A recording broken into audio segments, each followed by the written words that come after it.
భద్రాద్రి కొత్తగూడెం జిల్లా మణుగూరు డివిజన్ వ్యాప్తంగా రైతులకు యూరియా కొరతను తీర్చాలని ఆందోళన చేపట్టారు. రైతులకు యూరియా కొరతను ప్రభుత్వం వెంటనే తీర్చాలని మణుగూరు డివిజన్ వ్యాప్తంగా తహసీల్దార్ వ్యవసాయ శాఖ కార్యాలయాల వద్ద బీఆర్ఎస్ పార్టీ నాయకులు ఆందోళనకు నిర్వహించారు.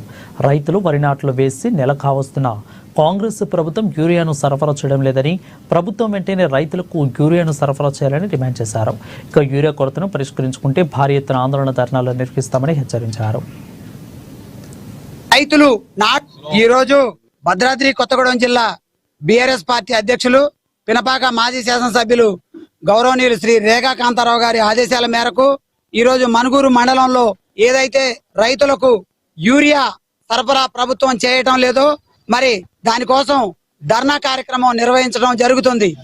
మరి తెలంగాణ రాష్ట్రంలో ఎక్కడ చూసినా కూడా రైతులు నాటు వేసి మరి వ్యవసాయ కేంద్రాలలో అగ్రికల్చర్ ఆఫీసుల్లో పడిగాపులు కాస్తున్నటువంటి సందర్భం తెలుసు. మరి రైతులు భార్యలని పిల్లల్ని తీసుకొచ్చి మరి వాళ్ళని క్యూలో ఉంచి యూరియా కోసం మరి రైతు వెళ్ళి మరి వ్యవసాయ పని చేసుకునేటువంటి సందర్భం మనకు తెలుసు.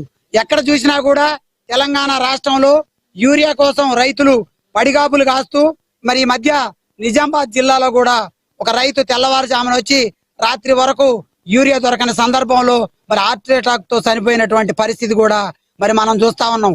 మరి తెలంగాణ తొలి ముఖ్యమంత్రి వర్యులు కేసీఆర్ గారు గతంలోనే చెప్పగానే చెప్పారు, ఏదైతే తెలంగాణ రాష్ట్ర ప్రభుత్వాన్ని మనం జార విడుచుకుంటే రానున్న ప్రభుత్వంలో మరి రైతులకు యూరియా కొరతలు గాని అనేక రకాలైనటువంటి ఇబ్బందులు తప్పవని చెప్పారు.